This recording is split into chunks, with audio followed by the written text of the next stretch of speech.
Louise says that cysts are due to running an old painful movie, nursing your hurts rather than grieving and releasing them. कुछ hertz होती हैं हमारे अंदर में जिनको हम रखे रहते हैं.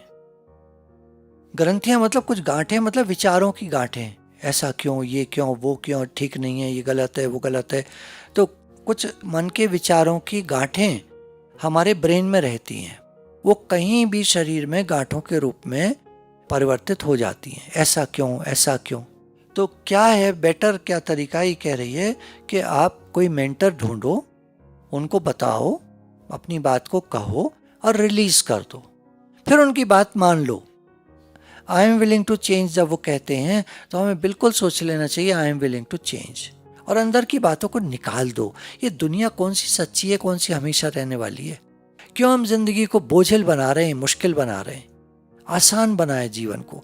अब जो हो रहा है वो तो हो ही रहा है, हम कोई नहीं बदल सकते और कोई नहीं रोक सकते. जो हो रहा है वो हो रहा है.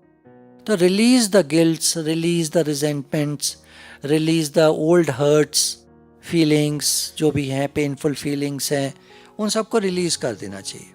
एंड फॉल्स ग्रोथ्स, जो भी मन में फॉल्स ग्रोथ्स हो गई हैं उनको रिलीज कर देना चाहिए, नहीं तो वो शरीर में कहीं भी ग्रोथ के रूप में प्रकट हो जाएंगी. बेस्ट तरीका है, हमें कुछ नहीं समझ में आता, हम क्या करें, भगवान से जुड़ जाओ, वो सब कर देंगे. नाम जप करते रहें. भगवान से जुड़ने का फिर तरीका ढूंढना पड़ेगा, हमें कौन सा अच्छा लगता है. हमें उनकी सूरत अच्छी लगती है, मूरत अच्छी लगती है, उनका प्रेम अच्छा लगता है, उनसे बातें करना अच्छा लगता है, उनका नाम जप करना अच्छा लगता है. अब ये हमको ढूंढना पड़ेगा, हमको क्या अच्छा लगता है. What is my choice, what do I like. हम कन्हैया साथ में रखते हैं, बार बार उनको देख लेते हैं, बार बार उनसे प्यारी प्यारी बातें करते हैं. तो ये हमारा एक ये वो उनसे जुड़ने का तरीका है. प्रेम फील होना चाहिए.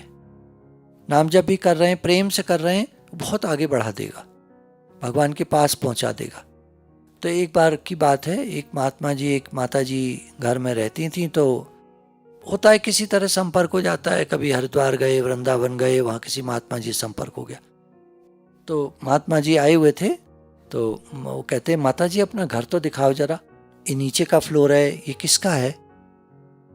तो माता जी कहती हैं महाराज जी रहते हम लोग हैं, मैं और मेरे पति और ऐसे हम लोग रहते हैं, पर ये है भगवान का.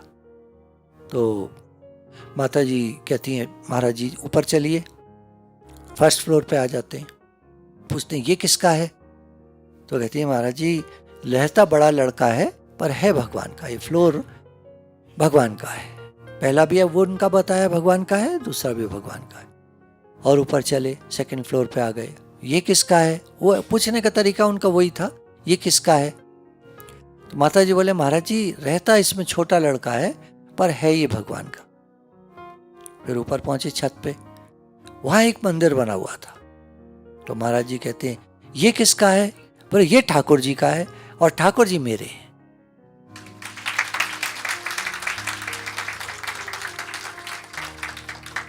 तो दृष्टांत हम अपने ऊपर भी ले सकते हैं. हम जहाँ रहते हैं, जो खाते हैं, जैसे हमारा जीवन है, सब कुछ भगवान का है.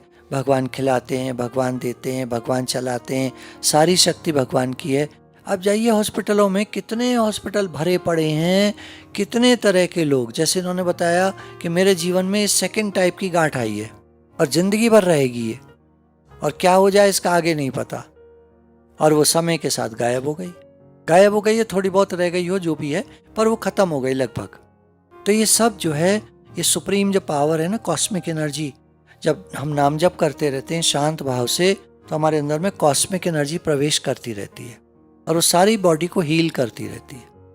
ये जो जितने भी हीलर्स हैं, तो यही इसी तरह का ध्यान सिखाते हैं कि आप बैठ जाओ ध्यान में शांत भाव से, let the cosmic energy flow. ब्रह्मरंध्र से अंदर आती है और पूरे शरीर में फैल करके, पैरों में से निकल करके नीचे कोर ऑफ द अर्थ में चली जाती है, वो सब नेगेटिविटी को लेकर के, और आप बिल्कुल फ्री एंड फ्रेश हो जाते हो, पॉजिटिव हो जाते हो. कॉस्मिक एनर्जी पॉजिटिव है और अर्थ में जो एनर्जी है वो नेगेटिव है. फ्लो के लिए दोनों एनर्जीज का होना ज़रूरी है. हम बोलेंगे भगवान ने नेगेटिविटी क्यों बनाई, तो फ्लो होने के लिए जैसे एक सेल होती है, आप देखते हैं उसमें नेगेटिव पॉजिटिव दोनों पॉइंट्स होते हैं। अगर दोनों ना हो तो कोई भी चीज काम नहीं करेगी, कोई गैजेट काम नहीं करेगा। दोनों चीज चाहिए, नेगेटिव पॉजिटिव, तभी एनर्जी फ्लो करेगी। तो इसकी बिल्कुल चिंता नहीं करनी चाहिए कि हमारे अंदर नेगेटिविटी है, ये है, वो है। वो सबको फ्लो होने दीजिए, वो सब अर्थ में चली जाएगी। आप पॉजिटिविटी लेते रहिए। ये सब गांठे फाटे होती रहती हैं लोगों के, हमारे सत्संगियों में सुनते रहते हैं, होती रहती हैं, और सब गायब हो जाती हैं समय के साथ।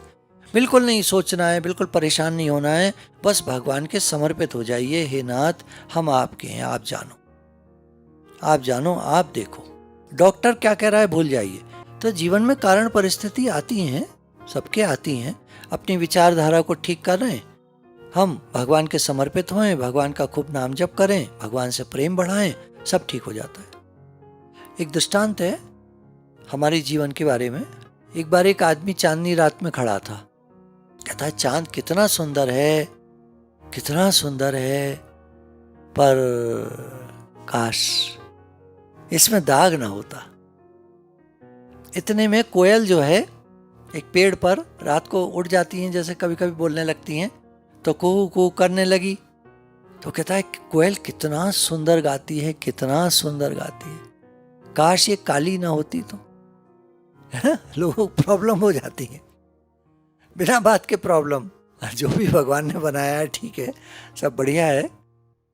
फिर उसका ध्यान गया, रात को कमल खिले हुए थे, आगे सामने पॉन्ड था, कमल खिले हुए थे। इतने सुंदर कमल खिले हैं, ओहो क्या भीनी भीनी खुशबू आ रही है कमल की, कितने सुंदर कमल खिले हैं, पर काश एक कीचड़ में ना होते तो। ये सिद्धांत है इसका कि सब कुछ मिला है हमें, हमारा जीवन भी सुंदर है, घर परिवार मिला है, सब चीजें मिली हैं। अब थोड़ा बहुत कम ज्यादा ठीक है, पर हमारी जो दोष दृष्टि है, हमारी जो कमियां देखने की आदत है, वो सब खराब कर देती है।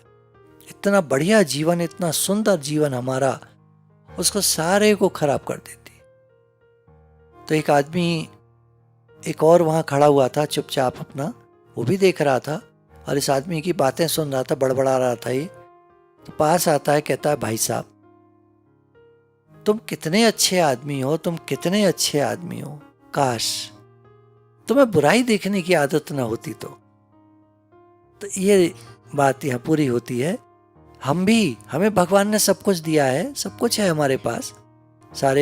काफी सारे लोगों की मैं जीवन की स्टोरी जानता हूँ, सब कुछ भगवान ने दिया है, सब बढ़िया है। अब यूं तो करोड़पति को भी शांति नहीं है, अरबपति को भी शांति नहीं है, वो बात नहीं है। पर हमको जितना दिया है, जैसा मिला है, जो मिला है, बहुत अच्छा है। काश हमें कमियां देखने की आदत ना हो तो। बहुत सुंदर जीवन है हम लोगों का, सत्संग मिला है, गुरु मिले हैं, इतने अहो भाग्य हमारे, भगवान से प्रेम बढ़ रहा है हमारा, कितना ज्यादा सुंदर जीवन है हमारा। कमियां देखने की आदत नहीं रखे, निकाल दीजिए जीवन से। अपनी विचारधारा को हमको ठीक रखना चाहिए। ये जो मिसाल आती है, एक बार एक राजा जो है वो अपना भ्रमण करने के लिए निकला शहर में। तो एक सड़क से गुजर रहा था, तो देखता है एक लकड़ी की टाल थोड़ा आगे बढ़ी हुई है। पता नहीं क्यों उसको गुस्सा सा आता है, वजीर से कहता है ये लकड़ी की टाल को यहां से हटवा ही दो, तुम कहीं और ले जाए शहर के बाहर। तो वजीर को बड़ा आश्चर्य होता है, राजा कई बार इस सड़क से गुजर चुके हैं और आज ये टाल वाले के लिए ऐसा क्यों कह रहे हैं। वो कहता है जी सरकार। आगे बढ़ जाते हैं वो लोग अपना कामकाज। अगले दिन वजीर टाइम निकाल करके टाल वाले के पास आता है, भैया एक बात बताओ, राजा का हुक्म हो गया है कि तुम्हारी टाल यहां से हटा दी जाए, कहीं शहर के बाहर ले जाओ। अब तुम ये बताओ तुम्हारी क्या विचारधारा थी। राजा साहब ने कभी ऐसा नहीं कहा तुम्हारे बारे में, आज उन्होंने ऐसा बोला है या कल ऐसा बोला, क्या बात है। वो कहता है हुजूर गुस्ताखी माफ, आप मुझे माफ कर दीजिएगा, मेरी विचारधारा गलत हो गई थी। मैं कुछ दिन से ऐसा सोच रहा था कि चंदन की लकड़ी मेरी पड़ी हुई है, कहीं दीमक लग जाए, खराब ना हो जाए, पानी पड़ के गल ना जाए, कोई लेगा भी नहीं, इतनी कीमती लकड़ी है, काश राजा मर जाए तो उसकी चिता पर चंदन की लकड़ी चढ़ेगी, तो मेरी सारी लकड़ी बिक जाएगी। मेरा ऐसा विचार आया था। तो वजीर ने कहा इसीलिए राजा ने यह हुक्म दिया है, तुम्हारा विचारधारा खराब हुई तो राजा का भी विचार खराब हो गया। अब तुम तुरंत अभी इसी समय बोलो I am willing to change.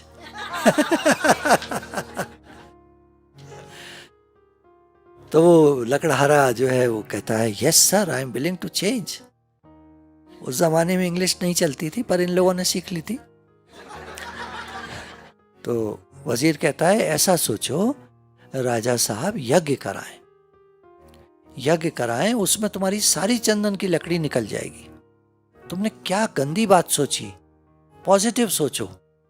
तो लकड़हारे ने तुरंत संकल्प को चेंज किया कि मैं ये संकल्प करता हूं कि राजा साहब यज्ञ कराएं और मेरी सारी चंदन की लकड़ी बिक जाए। वजीर कहता है अच्छा मैं अब जाता हूं और देखता हूं राजा साहब को मिलता हूं, क्या ख्याल है उनका। मैं अभी 2-3 दिन कुछ नहीं एक्शन ले रहा, wait and watch, let us see क्या होता है। तो वो पहुंचा वजीर, एकदम से राजा ने बुलाया, भाई वजीर इधर आओ इधर आओ। भाई कल हमने जो है वो एक लकड़हारे के लिए कहा था, मैं थोड़ा पता नहीं क्यों दिमाग चलता रहा हमारा, सोच रहे थे ऐसे क्यों कह दिया उसके लिए, कब से उसकी दुकान है, उसके फादर की भी थी, वो वहीं पे वही दुकान चला रहा है, रहने दो छोड़ो कोई बात नहीं, अब जैसा है कोई बात नहीं, कोई फर्क नहीं पड़ता, बस उसको ही कहना थोड़ा बाहर को जो निकाल रखी है उसको ठीक कर ले और कोई बात नहीं। और हाँ वजीर भाई ये हम सोच रहे थे बहुत टाइम हो गया यज्ञ नहीं कराया है, मैं काफी दिन से मुझे विचार आता था पर मैं टाल जाता था, आज मुझे विचार आया, मैंने पक्का कर लिया है, यज्ञ कराओ, पंडित जी को बुलाओ, मुहूर्त निकलवाओ, यज्ञ कराओ। और देखो लकड़हारे से पूछना चंदन की लकड़ी होगी क्या उसके पास, अगर होगी तो उठा लो, नहीं तो इंतजाम करो कहीं से।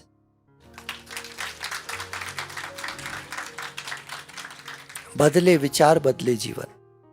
एक विचार हमारा खराब हमारी दुनिया बदल देगा और एक अच्छा विचार हमारा हमारी दुनिया बदल देगा। तो ये हमको बहुत ध्यान रखना चाहिए। जीवन को हम जी रहे हैं, हमेशा कोशिश करें पॉजिटिव रहें, कोशिश करें, निगेटिविटी सबके मन में आ जाती है क्योंकि वातावरण में रहती है, कोई बात नहीं, जैसे ही वो आए उसको ठीक करें, भगवान के समर्पित होएं।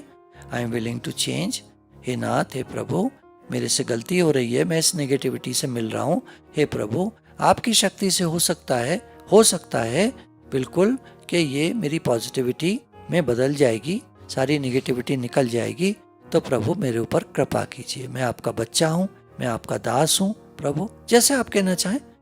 तो इस नेगेटिविटी को हटाइए मेरे मन से और पॉजिटिविटी को लाइए। तो गुरु भगवान के अनंत शुक्राने हैं जो हमारे जीवन की विचारधारा को बदलते हैं। बदले विचार बदले जीवन, याद रखिएगा स्लोगन को, बदले विचार बदले जीवन। जैसे हमारे विचार बदलते हैं हमारा जीवन बदल जाता है। एक खराब विचार हमारे जीवन को खराब कर सकता है और सही विचार हमारे जीवन को सही कर देगा।